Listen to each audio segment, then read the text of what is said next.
Everybody, welcome to CKAMAs. Tonight's guest has extensive experience playing the roles of accountability partner, advisor, and coach to hundreds of students navigating through Flatiron's online bootcamp.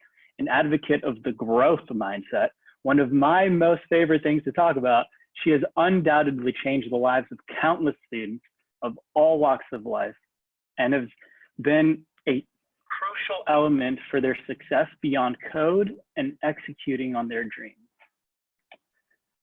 I would like to invite you all to please turn your cameras on and unmute yourselves to help me in welcoming one of Flatiron School's experts on critical non-technical skills and educational coaches, Valerie Jiggetts. Welcome, Valerie. Thank you. That was an amazing introduction. I need to have that written down somewhere. Welcome. Thank you so much. Of course, much. I mean, you essentially have, your career is like really interesting to me just because I just love talking about these sorts of things, and it's just really awesome to be able to hear it from someone that, you know, basically has involved this in their, you know, entire career development. You actually help enable students to like succeed beyond code. And I loved the way that you kind of phrased that, beyond code. Why do you think that's important for people to kind of understand as they're going through their journey of acquiring a skill set? Yeah, that's a really great question. So coding is important, right? It's an important part of your journey. It's why you're here. It's what you want to learn. But a bootcamp experience is a marathon, right? It can be a really intense experience, and learning anything new can be a really challenging experience. So getting a chance to think about what are those soft skills that are going to, one, let you be successful in achieving that goal, but also translate beyond that, right? So when you get into your job and your workplace, a lot of the skills that you're going to use while you're learning to code, while you're in a boot camp, are going to apply to your work experience too, to that office experience, and when you move on to the next stage of your life. Sorry, I think I was muted there for a sec. No, I think that, no, those points are definitely, they hit home a lot. And I think that that's also a thing that people tend to oversee as they're going through their journeys of like, okay, like once I acquire this skill set of being able to code, like that's it, like I'm set. But even from like a job search perspective, right? Like that's an entirely different set of skills that people need to gain just to get a job. But even at a foundational level, they need much more like other skills that aren't really talked about. I was wondering if you could potentially share the mindset list that you kind of had, and kind of if you were able to kind of touch upon a bit of those to give people context about some of the things that you teach your students. Awesome, would love to. Let's see, I can share my screen. Can I share my screen? Yeah. Okay. Yeah, let me give you the 1 second. Okay, you should have the ability to do that. Awesome, there we go. All right, so if you got a chance to see my post earlier, you were introduced to these. These are what we call the mindsets that enable change. Can everybody see this? Give me a thumbs up so I know that you're with me. All right, awesome. So these are what we call the mindsets that enable change. Curiosity and openness, personal agency, being purposeful, joyful effort, self-reflection, feedback and iteration, positivity and gratitude, and empathy. And what we talk with students about in terms of all of these is, one, just recognizing, you know, how do you feel like you rank on any of these one areas when you start? And knowing that kind of wherever you are now is just a marker. It lets you know, okay, this is how I feel about curiosity. I think I'm kind of curious, but I could maybe move myself up a little bit more. And then get to talk about how do you develop the skills to strengthen all of these areas, or any of these areas in particular that you feel like might be most useful for you. I would say for a lot of our students, curiosity is one of the ones that stands out the most. And I think the one that people tend to be most challenged with might be, for example, like joyful effort. But I would love to get a sense from you all, of these that are here, which one is the least familiar to you? Which one do you have like the most questions about, or seems the most strange as you think about developing mindsets that might help you as a developer or a coder? Sorry, let me put them back up. Whoops. Yeah, feel free to like unmute yourselves or use the chat But yeah, Valerie, do you mind asking that question again? Yeah, absolutely. I would love to hear from anybody here. Which one of these stands out to you the most? Which one is either the most strange to you, you don't quite know what it means, or it just seems like it might not relate to your experience learning to code? Or which one of these do you feel most connected to? Do you feel most strongly kind of connected with? Not sure what personal agency is. Yeah, awesome, awesome. And can you say your name when you answer the question, just because I can't see your faces with the share screen? Oh, Natasha. Natasha, awesome, awesome, Natasha. And then Give it a shot. What do you think? Oh, sorry, go ahead. And Jamal also says purposeful seems foreign. Purposeful seems foreign. Awesome, great. For Natasha, what's your guess? If you were to take a guess at what you think personal agency might be, what would you land on? I don't know, maybe like organizing myself. Am I supposed to think of myself as like kind of like a business that I'm running? Yeah, it is. It's more, it's like about autonomy, right? Your ability to push yourself forward on a particular task or towards a goal or to kind of move your own agenda forward. So I was thinking yeah. Oh, sorry. I was thinking of a freelance. So when I saw personal agency, like a freelance work. Yeah, awesome.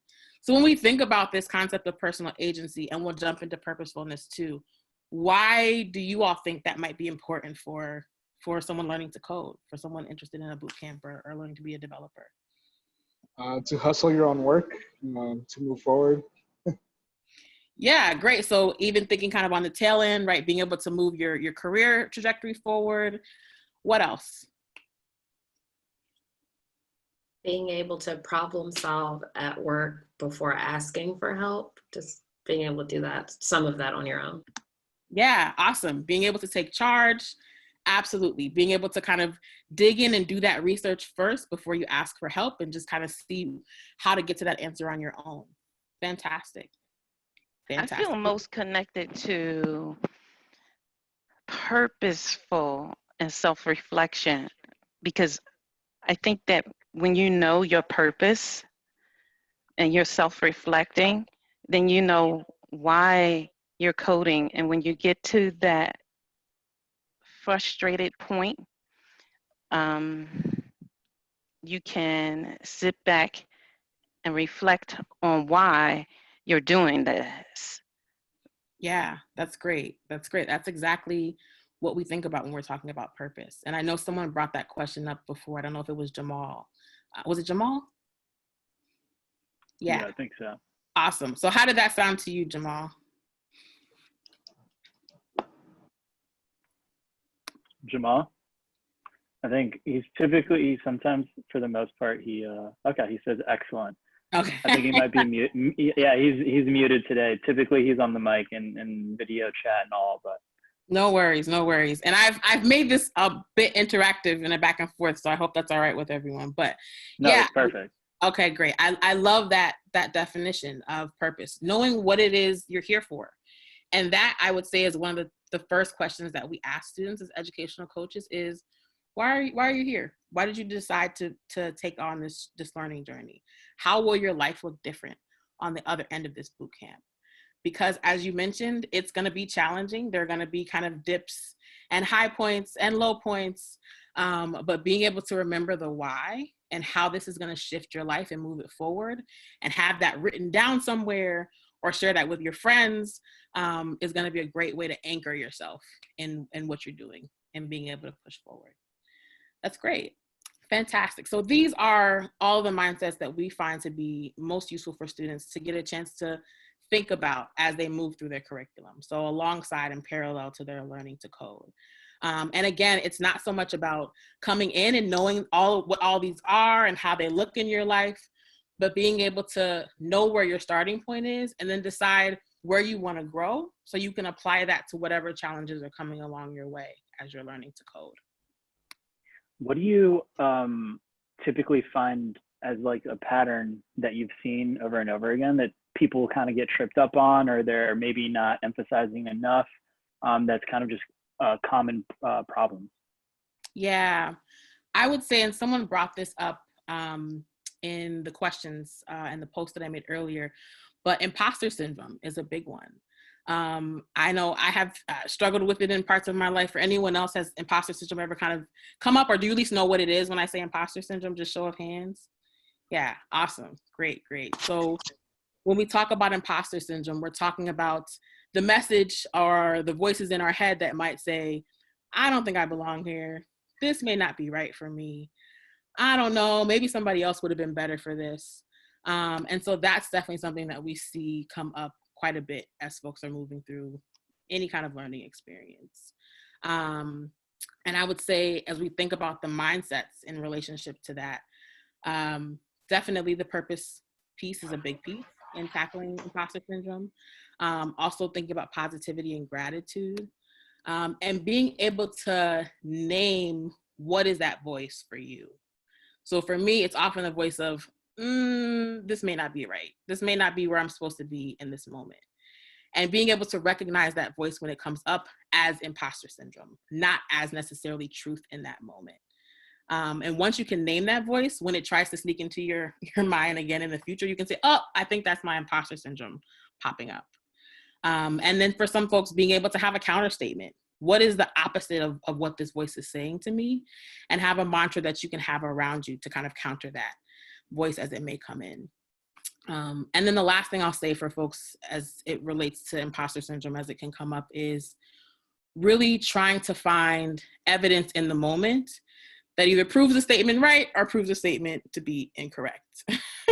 Because that evidence will help to kind of bring you back into the reality of, is this actually true, or is this that voice that's continuing to come back into my head whenever I get to a project or whenever I get stuck. And I hate to say, I don't know that the voices ever leave. You know, I've had students who move all the way through the curriculum, they've graduated, and they're like, I don't know. And I'm like, you have 5 projects in your portfolio. Like, that's not a fluke. That's not by chance that you've made it that far.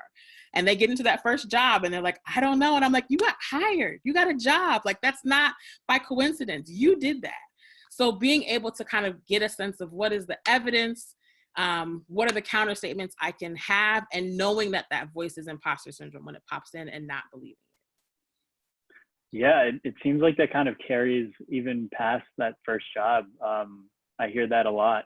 And it's also interesting to kind of note that even like two different people can be in the exact same situation. All of the facts are exactly the same. They can see it in 2 completely different ways, depending on like what they choose to focus on and like what they choose to emphasize and like use as evidence, contrary or for whatever it is that they want to believe. So yeah, super strong message there. I'm inviting anyone that's on the call tonight to ask any questions that you might have currently. Valerie is a huge resource for you all. So if you have any specific questions on those soft skills or just mindset, habit, things about time management, all of the above to help you kind of like achieve and succeed and overcome any obstacles, like she's definitely your woman. Looks like Alexis, you have a question? I do. My question, just as in regard to endurance, I'm interested in an 18-month-long program. So just wondering practices or best practices I can start developing to help me endure such a long program. Thank you. Yeah, that's a really good question. I would say for everyone, have a schedule, know what your schedule is going to look like, and don't be afraid to adjust that schedule if you need to. So you may start off with one schedule and after your first week realize, maybe this isn't realistic. Maybe I need to pump it up a little bit more. Maybe I need to push back a little more. So be open to being flexible with that and paying attention to what works and doesn't work. And then have a balanced schedule. So it is not realistic to think that you will do nothing but code for 18 months, right? So there's some aspect of your life where you may have a hobby, or you may have, friends that you like to talk to, or you may have something that you find enjoyable. Find a way to make space for that and keep that as a part of your routine.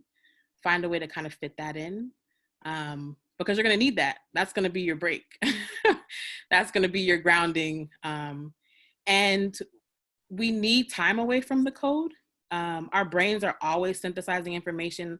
I don't know if anyone's ever had code dreams before. By show of hands, have you ever dreamt about what you're learning or dreamt about code? Yeah, so that is evidence that your mind is still in it, even if you are not at the computer. So giving yourself the time to do other things allows for that stuff to process. I was having a conversation yesterday and I was trying to think of a word and I couldn't think of the word and I was like, oh, forget it. And then this afternoon I was like, oh, the word, right? I didn't need it anymore. But, just it speaks to the way that our brains work and kind of how we may need space to kind of land on where we need to land on. So just making sure you have all that stuff. And then you'll figure out along the way, like what works for you. You've done something challenging like this before, I'm sure. And so tap into what you know works for you. That's a great question, by the way, Alexis. Also, I guess I wanted to add for the people that are on this call, please, if you can, like show some video chat. I think that it makes things a lot more exciting and engaging. We'd love to see, put faces to names and make it more conversational, because staring at blank screens with names is much different than being able to see the facial expressions that you all get. So that'd be helpful too if you all can do that. It looks like Charisse actually had a question earlier as well. Charisse, did you still want to ask that? Hello. Hi. Well, the last question that was actually asked crosses over to mine. I started in boot camp in February, and I think I actually wrote a post on this on Mindset, but started in February, and of course a month later, that's when everything hit the fan with COVID. Yeah. So at the time, I had plenty of time to study and code for a good month, and then all of a sudden, I'm working from home full time. My two children are at home, and they're 4 and 7. So my time just vanished on what I needed to do to code. Yeah. And it's like, how do you, in times like this, and these are unprecedented, so there's nothing, that's out there that you can do, research on how to manage that, but how do you manage having to flip your time schedule and your thought out process just that fast to make sure that you're succeeding? Yeah, that's a really, really, really good question. And that's come up a lot for a lot of people over the last few months. I will say, one, the fact that you're thinking about it like this means, I think that's great. Thank you for asking it. It is going to be a challenge. And as you mentioned, these are unprecedented times for all of us. And so we're all trying to figure out how this is supposed to look. I think it's great to take into account and know what are the things that you have control over and what are the things that you don't have control over.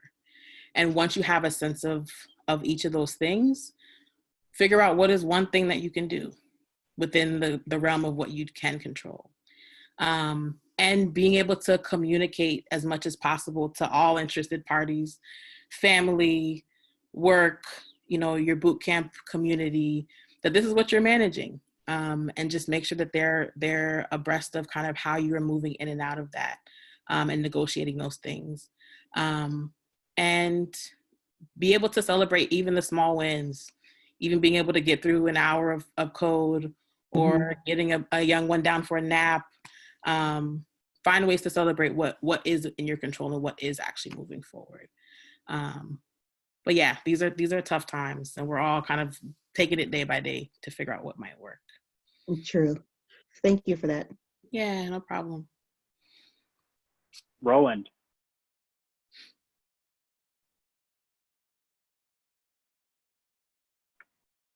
Roland, did you? Yeah, yes. Okay, you're good. Hi. Hi. Hey, Roland. Hi, Valerie. Thank you so much for doing this. I had a question. I guess the one that seemed most foreign to me and the one that I'm very curious about is the notion of gratitude. Because for me, I'm doing data science, and between learning statistics and probability, mathematics, and coding, while finding the imposter syndrome of, staying relevant with people with STEM degrees and master's degrees. I kind of feel, I just started the program and I kind of feel like I'm in war every day. And, like I work a full-time job, so I'm doing an online program. And right after work, I'm constantly scheduling so that I have time to study. Every day, study, all the time, study. And I know this is at least a 6-month boot camp plus, job search and everything. So it's just kind of, how do I have a mindset to enjoy myself, to have gratitude, and to kind of not always feel like every single day is a battle to try to study or try to get through this, because it's hard. Yeah. Yeah. No, definitely. Definitely. This is a good question.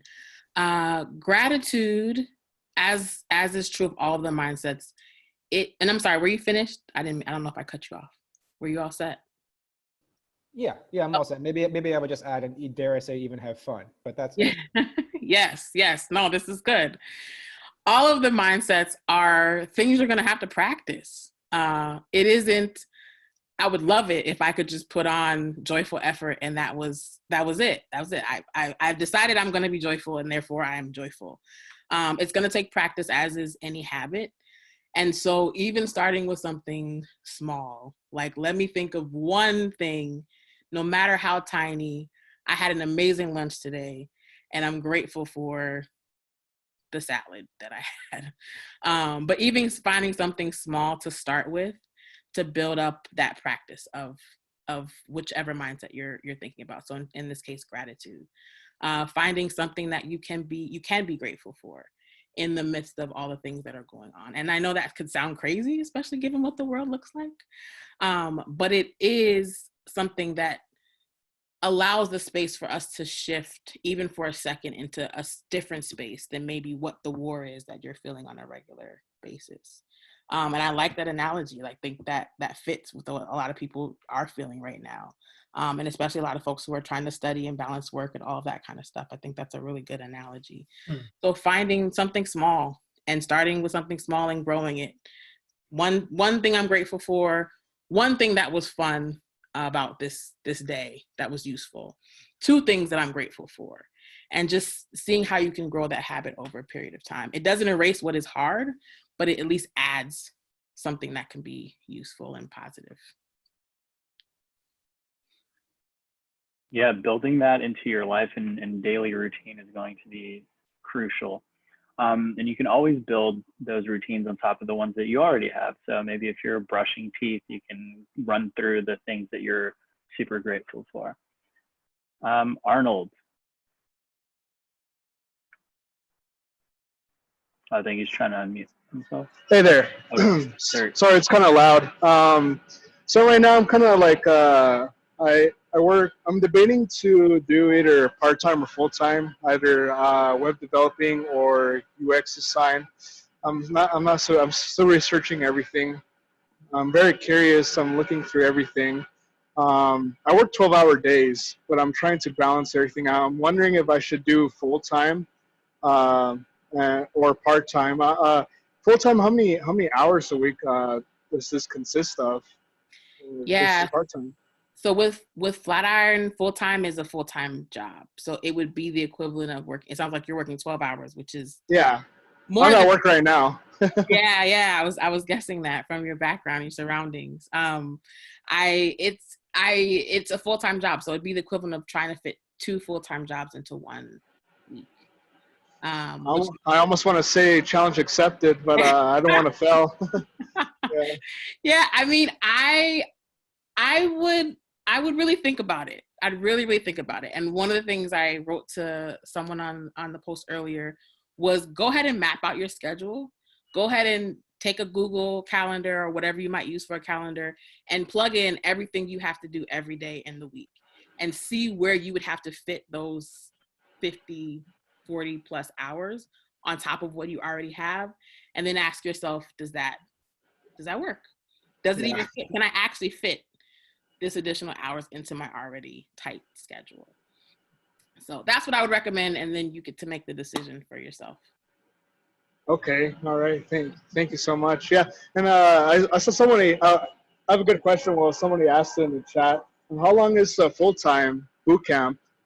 Yeah, so full time for software engineering and data science, and I'm not sure with cybersecurity, is 6 months, 5 to 6 months, Okay. and then part time is 9 to 10. All right. Yeah. Yeah. Well, I look forward to seeing you either way, and we'll see how it goes.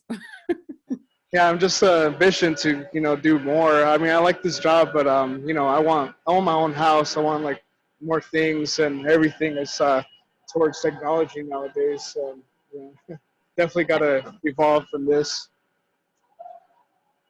Fair enough. Fair enough. All right. So it looks like Liza has a question in the chat. So her question is actually about note taking. And I think that it's actually interesting, especially when you're learning. I don't know if I think she's learning coding. How would you advise people to come or approach note taking for coding and things of that nature? Because it seems like coding is more of a skill set that you kind of need to practice actively. Like, how do you kind of advise people to do that? Because she seems like she's writing down everything and it's taking a lot of time. So it's kind of hard for her to keep up with the coding and like keeping that syntax while she's writing. Yeah.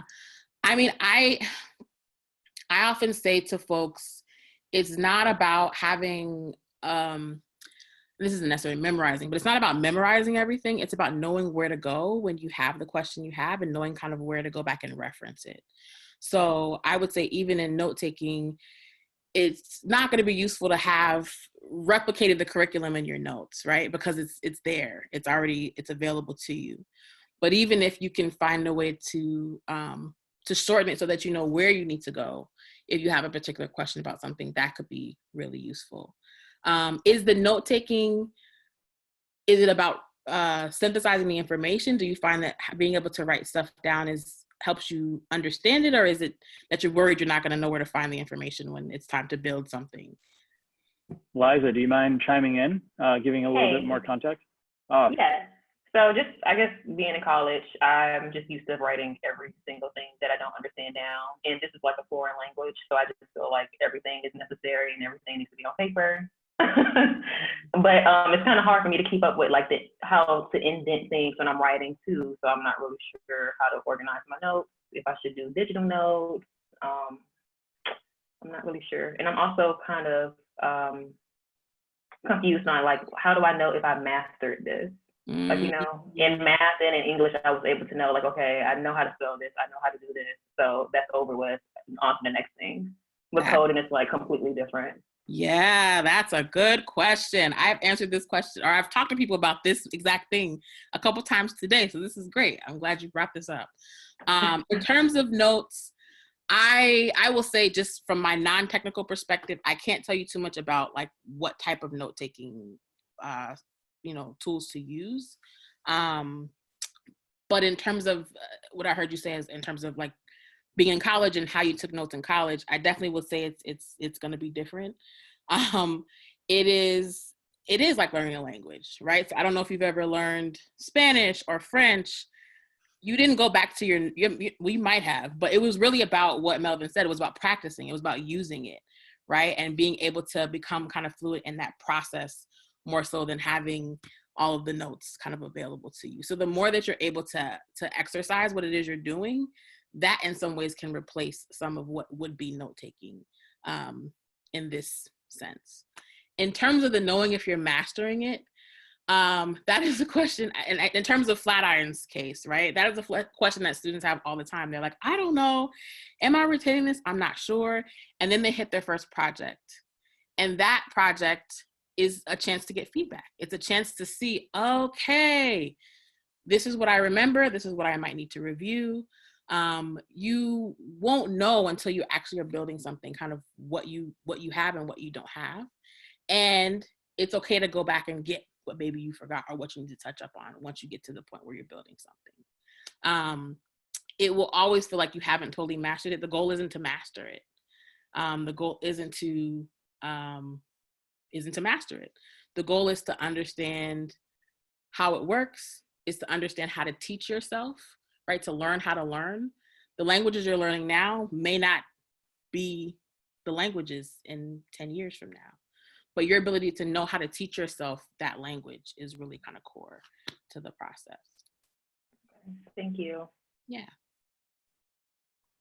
Yeah, that's a great question as well.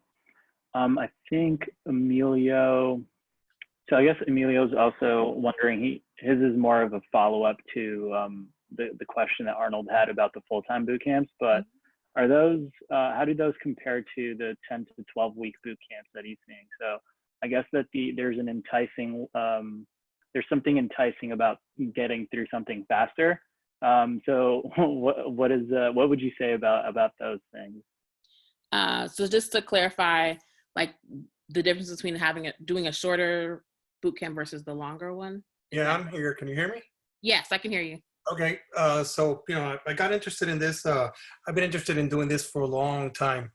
I'm probably a lot older than you guys. And I have a career in film and photography. So I'm actually thinking with this whole thing happening now of a career change. Honestly, I don't know if it's realistic or not. I'm pretty confident that I can learn whatever comes my way. But I see this pause in our life as a great opportunity for me personally to have the time available to maybe engage in something like this, because I'm not looking at getting any work for a few months. So suddenly I see like a window opening. Maybe this is time to do it, and trying to just jump in. So I've seen many programs that range from 10, 12 weeks, 24 weeks. And since I'm listening at what goes on in this boot camp that's 18 months, 6 months, I'm wondering if the shorter ones have something to offer compared to the Flatiron boot camp, or if I'm being misled by those offerings. I'd like to hear what you have to say on that. Yeah, so with Flatiron, we have what we call a full-time, which is longer, and we have which is shorter, and we have the part-time, which is longer. In terms of deciding which one works best for you, it really just depends on your time, how much time you have, and also how you learn. I have folks who have full-time, who could work full-time and do a shorter boot camp, but they like having the extra time to kind of work through things at a slower pace. And I have some folks who are like, I have the time and I want to get done with this as soon as possible. So it's really kind of up to you. Those are kind of the two factors that I hear most. There may be other reasons why people pick a longer one versus a shorter one, but those tend to be the key points. And yeah, I don't know if there was another part to your question in that. So what I'm hearing here is the boot camp, the shorter one is 6 months. 6 months. 6 months. And you were saying 12 hours a day, 6 months straight. No. So the full-time boot camp is between 40 and 60 hours a week. It depends on your pace, right? So everybody's pace is going to be different based on how they synthesize the material. For the part-time boot camp, we say it's 20 to 25 hours a week for students who are participating in that. And that's the longer one. That's the 10-month. So are these like self-paced courses, or are they with like, I guess now would be like online courses with an instructor? We have self-paced courses. We have online courses with instructors, cohort-based courses. And then we have in-campus courses as well. Of course, now because of COVID, a lot of those are also online. And that just kind of varies place by place based on what the requirements are of different states and cities around opening up locations. And what is the cost of the boot camp? That is a good question. I can post our admissions page in the chat, and that would be the best place to get prices, because I don't want to give you the wrong. Yeah, I'll look it up. Thank you. Yeah, no problem. Great. Shamita, do you want to unmute yourself and ask your question? Sure. My question is more about how would you advise a non-technical person coming into the tech field to balance the expectations of the tech field? I often hear and I often see that the tech field is more about problem solving than coding.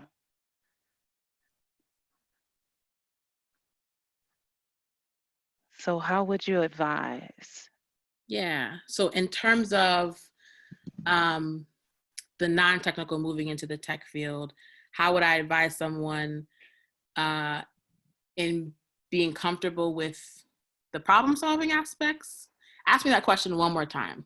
So basically what I'm trying to say is there's a expectation in all fields for you to perform or anything. Mm-hmm. So given that this field is more about problem solving than coding, because it's like a catch-22. We're here coding, you're learning how to code, but at the same time, you are problem solving. So coming from a non-tech background, Yeah. how would you, Yeah, talk to someone who's having some concerns about that. I would say that even in non-technical spaces, you're using problem-solving skills.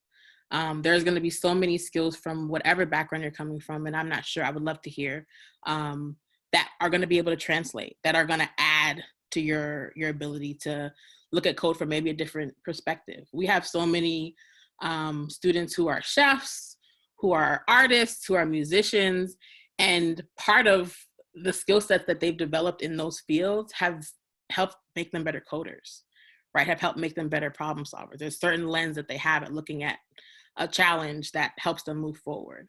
So I would say that coming from a non-technical background can be an asset. I wouldn't see it necessarily as a barrier at all to moving into that space. And I would suggest thinking about what are the skills that you bring from that other background. And as you move further into it, you'll get a chance to see how those apply or what those offer you in this new position. Great. So since we have you on this call tonight, I definitely don't want to let you go without having asked you these wonderful questions. So yes. About the growth mindset, how would you describe that to somebody that has never heard of the concept before? How can someone practice that? Why is that important? Yeah. So I would say that growth mindset is allowing yourself to explore mindsets that will move you forward to be more adaptable to change. Being able to exercise habits and ways of thinking and lenses that allow you to be a little more flexible and more pliable to things as they move forward. So we have all in the last couple of months had very drastic changes in very short periods of time. And so being able to exercise practices that will allow, as these things come in, for you to be able to look at them from a different lens.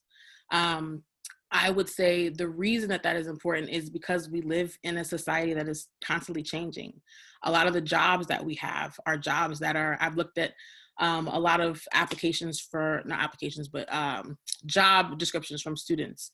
And a lot of times they're putting in there, able to adapt in an ever-changing environment, right? Or, able to handle ambiguity. And so being able to exercise, and I keep saying that, but exercise and practice even small things to be able to build those habits so you know how to apply them when you need to. Doesn't mean you won't get ruffled under the feathers, doesn't mean it doesn't feel challenging, but when it feels challenging, you know what you can pull forward in order to move through that particular barrier or shift and adjust as you need to. There was a third part to your question, I think, and I forgot it. Yeah, so what it was, how can people practice that, and why is it important? Yeah, how can people practice that? So I would say, and you all have this mindsets list, is to look at each of the mindsets that are listed, that we've listed here, and get a sense of, often we tell students to do is, on a scale of 1 to 10, where would I say I am? So on a scale of 1 to 10, in terms of curiosity, where would I say I fall? Am I a very curious person? Do I say I'm more towards 10? Or do I tend to just kind of take things for face value? I'd say I lean a little bit more towards a 1. And then ask yourself, based on where you are, what is one thing that I can do to move myself 1 degree closer towards curiosity? Is that just asking more questions, asking a question every day? It's going to look different for each of the mindsets. But I think even just picking one where you feel most challenged will propel you forward in a monumental way as you move towards establishing more of a growth mindset. Yeah, that's definitely going to be super important for everyone. I think that something that's really interesting to me when I talk to bootcamp students and alumni is just the nature of learning how to code is having to adopt that growth mindset, because time and time again, you're going to come across screens that are telling you that you're messing up, and the only way to move forward is to grow, right? Is to, okay, well, this is a data point. Now I know how to do all of these different things, fail a million different ways. So I know a million different ways of not how to do this. But now I know the right way to do this. And then you just kind of keep moving forward and kind of incorporating that in your life. I love that. I was just going to add, speaking to what you were saying, even being able to see a mistake as an opportunity and not as a wall is super huge for all of you as you think about coding, right? Being able to look at a bug and being like, oh, it's a bug. Oh, I get to fix it, right? Rather than being like, oh my God, it's broken. But it's broken, right? And so I wonder why. I wonder how it works. I wonder why it works that way. So being able to have those shifts are going to be important as you move forward. Doesn't mean they'll always feel like that. But even when you notice that it doesn't feel like that, ask yourself, how can I say this is broken with an exclamation point positive versus an exclamation point negative? And so even just doing small things like that, being able to see feedback as growth and not as criticism, is huge in all aspects of your life, but I think especially as you're learning to code. Yeah, I definitely feel like those types of situations that arise may discourage people. Occasionally they'll just feel down on themselves and whatnot, but what do you kind of advise people if they're maybe feeling stuck, or if they're feeling maybe not motivated, just discouraged in general? Like how does someone move forward? Yeah, I would say, and I posted this too, but to, tap into your why. I can't remember who asked the question about purpose. I can't remember it. Somebody articulated it so well, and I forgot already. I apologize. But tapping into your purpose, remembering the why. Why are you here?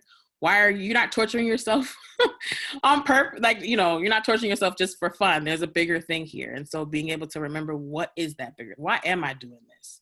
Why are we here? I think also in terms of motivation, just knowing, not having the expectation that you're always going to feel motivated. And knowing that if you don't feel motivated, that is not an indicator that this is the wrong choice or this is not for you. It's just part of the process that you'll push through. And take a break, take a walk, if you can, if it's safe, take a walk, take a nap, draw something, do something a little bit different, and come back to it a little bit later. You may have been putting too much time into something, and that brain may need to synthesize so it can pop into your brain tomorrow. But take a little bit of time, step back if you can, and then hop back into it.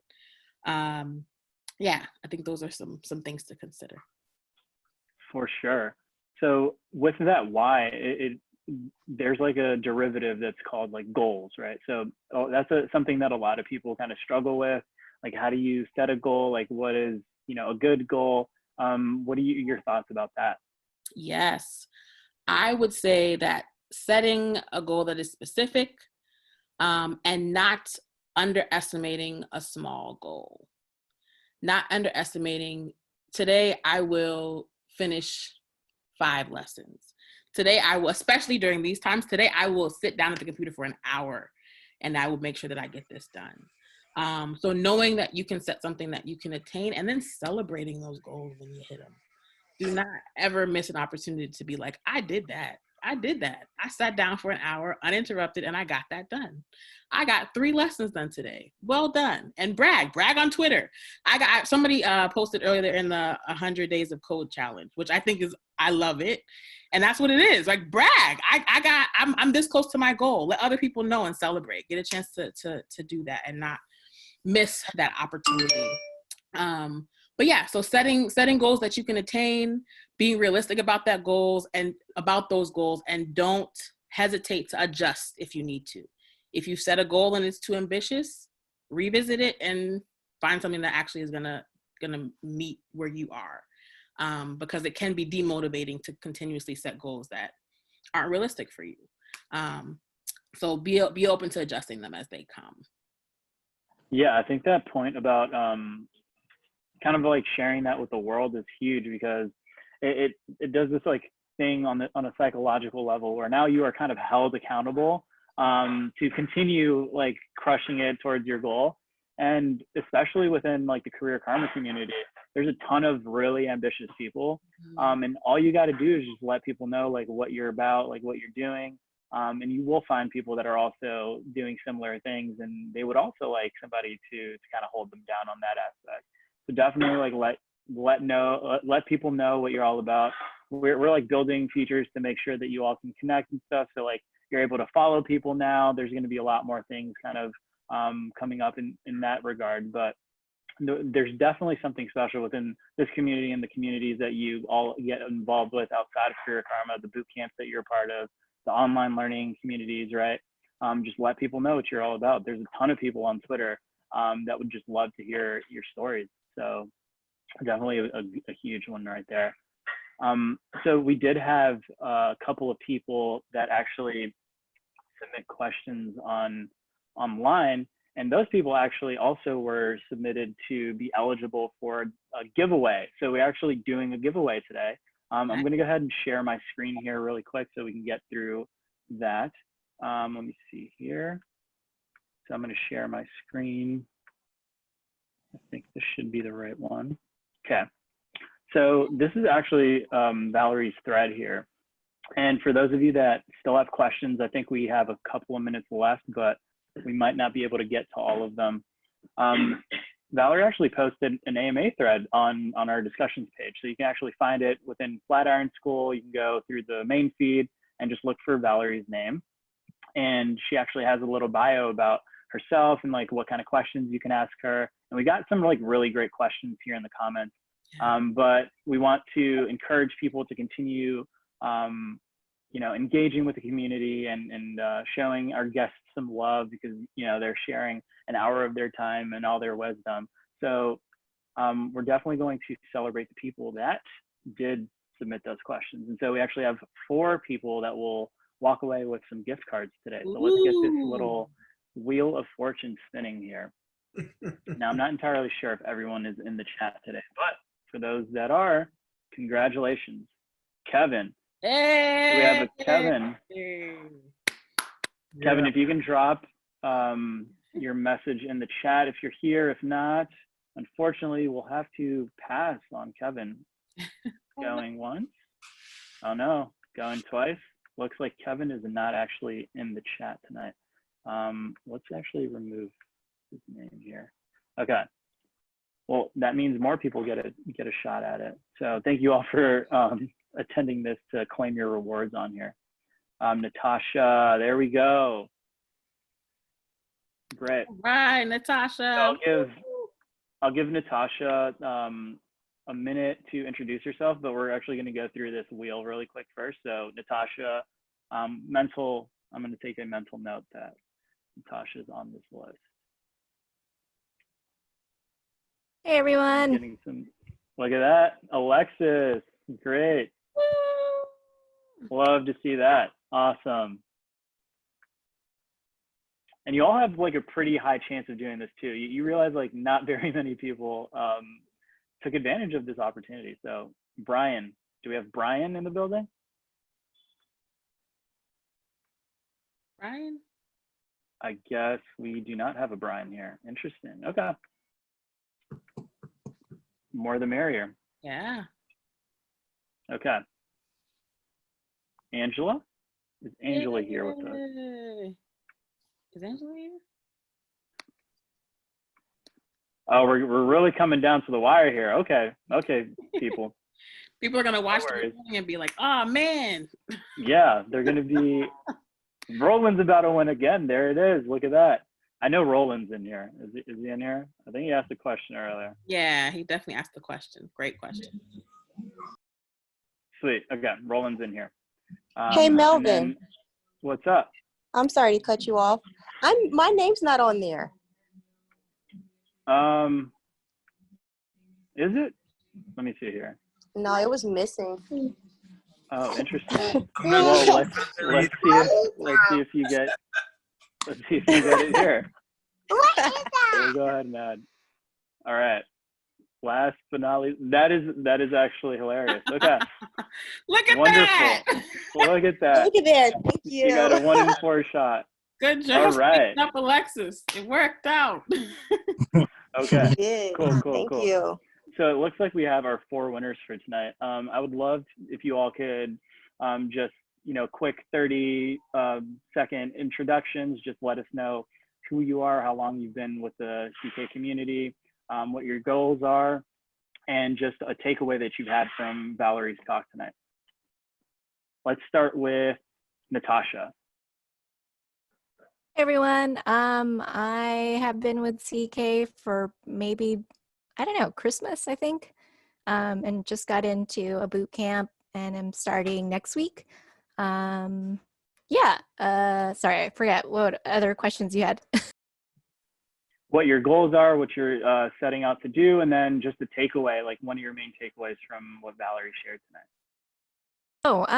I guess I'm just trying to be a software engineer. Definitely don't have any tech experience, so I'm pretty stoked / nervous. And yeah, just trying to learn a balanced schedule because I'm not very good at that. So I will definitely try to make a schedule. Awesome. Okay. So I think who was after that? It was Roland. No, there was someone before that. Anyone want to remind me really quick? Let's go with Roland.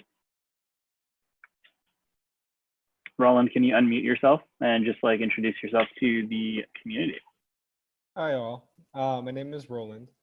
So I am actually starting data science cohort with another school this month. It's a self-paced online school, so I did the prep work, I did the pre-course. I'm starting my first week a little early right now. My biggest issue is that when I'm passionate about something, I'm all in. Like I'm extremely all in. It's just I keep trying to tell myself that this is not temporary, that this is part of my life now for the long run, whether it's 6 months or the career or whatever it is, right? So that's why I asked about gratitude, because how do I incorporate this in my life and still have a life? Because it's easy for me to lock myself away when really I can't do that. In reality, I can't do that. So I appreciate that. That's something that I'm going to try to incorporate in my life, to enjoy myself. And yes, thank you. Great. Congratulations on the bootcamp. Thank you. Yeah, thank you. So Alexis, do you want to introduce yourself? Hi, Valerie and Melvin. I actually want to thank you guys. Especially Valerie, you pointed out a lot of great points. Just a little introduction from me. I've been with Career Karma for the past almost 3 months, 2 or 3 months, and I really enjoy the connection with everyone. Everyone's super friendly. I actually joined a boot camp recently with Kinsey Academy in the software engineering program. Things that you pointed out that I really like is note taking. I'm a big note taker, but like you said, like finding the actual notes that actually worked for you that I can actually go back to, that can actually benefit to help me to remember the materials. Also, my biggest thing that you also pointed out was finding time, like finding a schedule that actually works for you. I am a mom of 2 and a wife, and I also work from home. So, and I'm also trying to go to school. So it's all about kind of finding that balance and stuff and finding that schedule that actually works so that I can continue to participate in that boot camp. So thank you for sharing that information. Awesome. Great meeting you, Alexis. And I guess we do have another Alexis. Go ahead. It's a rare thing. I'm Alexis Brown. I come from a video production, editing, and acting background. It's what I've been doing for the past 10 years. So I'm excited to start learning data science, and the school I have chosen to pursue attending. I have an interview with them later this week. The program is 18 months, but your talk and everything you said today has just reaffirmed that that will allow me to learn the way that's best for me and continue to keep the things in my life that are important so that I can have some sanity. So I thank you for that. And I'm definitely excited to start my data science career. Awesome. Congrats. All right. Congratulations, everyone. Before I close this out, Valerie, where can people find you? You can find me on LinkedIn. When it's all over, you can find me at the beach because I can't wait. But LinkedIn is probably the best place to find me. Also happy to share my Flatiron email with folks. If I'll maybe post it under the post I made earlier. If you want to send me an email, love to hear from you. Wonderful. All right. So with this last question, it's kind of geared towards so that everyone on this call doesn't just listen to the words that you say, but they're actually implementing it when they walk away from this call, when they're going back onto their day-to-days, just to move them forward towards their goal. So what is one thing that people can do this week that'll move them closer towards their goal of breaking into tech? Yes. So the one thing that I would suggest, and I would love to hear it if we'd had time, is to write down your big why, write down your purpose, write down why you are doing this, and post it somewhere. It could be Twitter, it could be somewhere around your house, and share it with somebody. Share it with one other person. It could be somebody in this community, so that you have that as your anchor as you're moving forward. And I think that we have a wonderful platform to do so. So definitely, Valerie has a thread. You all are more than welcome to go ahead and comment on it with your whys. I think that would be an incredible thing for her to read, because she would love to hear all of your wonderful whys and just know that she, like the words that she said, like made a difference. So let's show her some love, like show those whys, and I'd love to hear them and read about them as well. Awesome. That would be, please do that, please. Yeah. So I think that concludes tonight's event, but I really appreciate you, Valerie, for spending some time with us. And for everyone that's on this call tonight, you just spent 1 hour investing towards your futures. So remember that this is time well spent, and that the only thing that you have to do right after this is just execute on all of the wonderful things that she shared. So Valerie, thank you again. I appreciate you spending some time with us tonight. It is such a pleasure. This is such an amazing community. Thank you for letting me be here. And I look forward to hearing about your whys for those of you who post. Thank you, Valerie. Thank you. Thank you. Thank you, Valerie. Bye, everyone. Bye. All right, everyone. Have a good night. All right, guys.